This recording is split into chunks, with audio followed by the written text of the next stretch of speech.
Hindi na mapipigilan ang ating pambato dahil matapos maabot ang makasaysayang world number 40 ranking, opisyal na nang inilantad ang dambuhalang target ni Alexandra the Era Alla, ang makuha ang kanyang kauna-unahang Grand Slam glory ngayong Marso. Sa videong ito, hihimayin natin ang blueprint of a champion. Bakit nga ba naniniwala ang mga analysts sa Rafa Nadal Academy na ang peak form ni Alex ay saktong sasabog sa darating na mga dambuhalang torneo? Boom! Pero sa likod ng matinding optimism na ito, hihimayin din natin ang the brutal conflict. Mula sa mga injuries na pinagdaanan noong 2025 hanggang sa matitinding elite rivals na haharang sa kanyang landas, handa na nga ba si Alex na itaya ang lahat para sa kasaysayan? Hihimayin natin ang ebidensya. Paano magsisilbing secret weapon ang kanyang bagong bihis na nuclear serve? At ang 5-day rest na nakuha niya bago ang mainit na bakbakan sa Dubai at USA. Ito na nga ba ang katuparan ng pangarap ng buong nasyon para sa unang Grand Slam title ng isang Pilipina? Tutok lang, dahil ilalantad namin ang dambuhalang global impact ni Alex bilang isang worldwide phenomenon. Bakit sinasabing ang The Era ay hindi lang basta player, kundi isang unstoppable force na yayanig sa WTA rankings ngayong quarter? Huwag kayong alis dahil sa dulo ng videong ito, ibibigay namin ang aming fearless forecast. Selyado na ang suporta ng milyon-milyong OFWs na handang mag-rally sa bawat palo ni Alex. Siguraduhin na nakasubscribe ka na para sa ating ILA Road to Grand Slam updates. Ito ang ginulat ang mundo kung saan ang bawat tagumpay ng Pinoy ay gulat ng buong mundo. Buong Asia na gulantang. Sa pagpasok ng buwan ng Marso 2026, ang atensyon ng buong tennis world ay hindi lang nakatutok sa mga regular na torneo, kundi sa dambuhalang pagkakataon ni Alexandra the Era Alla na makuha ang kanyang unang Grand Slam title. Hihimayin natin ang tactical reality. Pagamat ang major Grand Slams ay may fixed schedule, ang Marso ay itinuturing na the 5th Grand Slam season dahil sa back-to-back na Indian Wells at Miami Open. Ngunit ang tunay na revelasyon, dahil sa kanyang bagong world number 40 ranking at ang momentum ng kanyang worldwide phenomenon status, ang kampo ni Alex ay nakafocus na sa pag-sweep ng mga dambuhalang points para selyuhan ang kanyang main draw seed sa nalalapit na French Open at ang pagdomina sa mga qualifiers na magaganap ngayong buwan. Boom! Ito ang buwan kung saan ang The Era ay magta-transform mula sa isang racing star tungo sa isang lehitimong Grand Slam contender.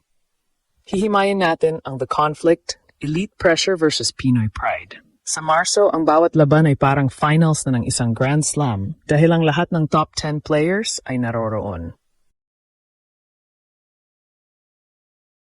Ang conflict para kay Alex, kailangan niyang mapanatili ang kanyang physical peak matapos ang nakakapagod na Middle East swing. Hihimayin natin ang ebidensya. Sa ilalim ng gabay ng Rafa Nadal Academy, si Alex ay sumasailalim ngayon sa isang specialized training block para paghandaan ang matitinding rallies sa ilalim ng init ng California at Florida. Ang struggle?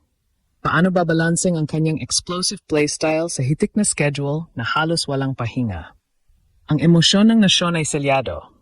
Ito na ang pagkakataon ni Alex na patunayan na ang world number 40 ay numero lang at ang kanyang kalibre ay pang Grand Slam na. Tingnan natin ang The Grand Slam Blueprint. Bakit Marso ang target?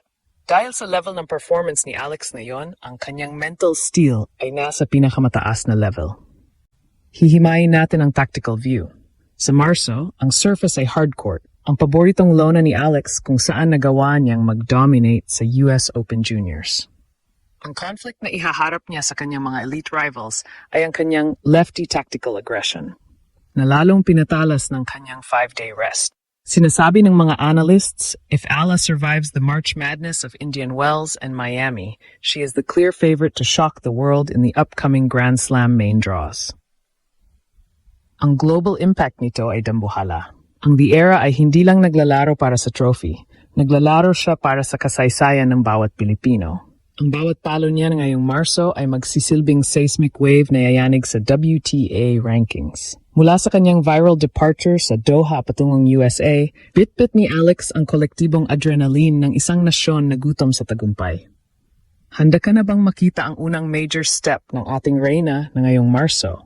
Dahil ang revolusyon ni Alex Ayala ay hindi na mapipigilan, ang Grand Slam glory ay abot kamay na.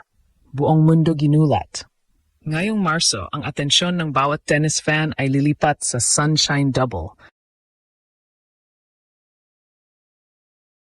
ang back-to-back na WTA 1000 tournaments sa Indian Wells at Miami Open. Hihimayin natin ang ebidensya. Noong nakaraang taon, niyanig ni Alex Ayala ang Miami nang talunin niya ang mga Grand Slam champions na sina Iga Swiatek at Madison Keys tungo sa semifinals bilang isang wildcard. Ngayong 2026, babalik ang ating reyna hindi na bilang isang dark horse, kundi bilang isang world number 40 powerhouse. Ang conflict na harapin ng mga top seeds sa Indian Wells simula March 4, alam nilang si Alex ay on fire. At gutom na makuha ang sapat na points para maging seeded players sa susunod na Grand Slam. Boom! Hihimayin natin ang the rivalry, Ila vs. the Giants. Sa listahan ng mga lalahok sa Indian Wells, nandoon ang mga pangalang Sabalenka, Rybakina, at Gauff. Pero hihimayin natin ang tactical view. Sa ganitong level ng kompetisyon, ang the era phenomenon ni Alex ang nagbibigay sa kanya ng psychological edge. Ang conflict na experience versus momentum ay pabor kay Alex dahil sa kanyang rested condition at muling pinatibay na nuclear serve. Sinasabi ng mga international scouts, Ayala's performance in March will define her 2026 season. If she repeats her Miami magic, a Grand Slam title is no longer a dream, but a deadline. Ang pressure ay nasa panig ng mga veterans dahil wala silang sagot sa lefty magic at sa dambuhalang crowd support na sumusunod kay Alex kahit sa USA. Dito na tayo sa ating fearless forecast, ang pag-atake sa 5th Grand Slam. Hihimayin natin kung bakit ang Indian Wells at Miami ay itinuturing na Grand Slam level. Sa loob ng 24 na araw na bakbakan, ang ating reyna ay target na makapasok sa top 30. Ang emosyon sa kampo ni Alex ay laser-focused. Hihimayin natin ang kanilang strategy. Gagamitin ni Alex ang unang linggo sa Indian Wells para i-calibrate ang kanyang teaming sa American hard courts bago ang grand return sa Miami Open sa March 17. Ang global impact nito? Kapag nakuha ni Alex ang momentum sa Marso, ang tennis world ay opisyal nang sasailalim sa kapangyarihan ng The Era. Ang March to Immortality ni Alex Ayala ay selyado na mula sa kanyang viral dominance sa social media tungo sa physical dominance sa court. Ang ating pambato ay handa ng lamunin ang bracket. Ang bawat palo niya sa ilalim ng araw ng California at Florida ay magsisilbing mensahe sa buong mundo. Ang Pilipinas ay narito na para maghari. Handa ka na bang makita ang pagpunit ni Alex sa mga draw ng WTA 1000? Dahil sa Marso, ang The Era ay hindi lang maglalaro, siya ay mananako.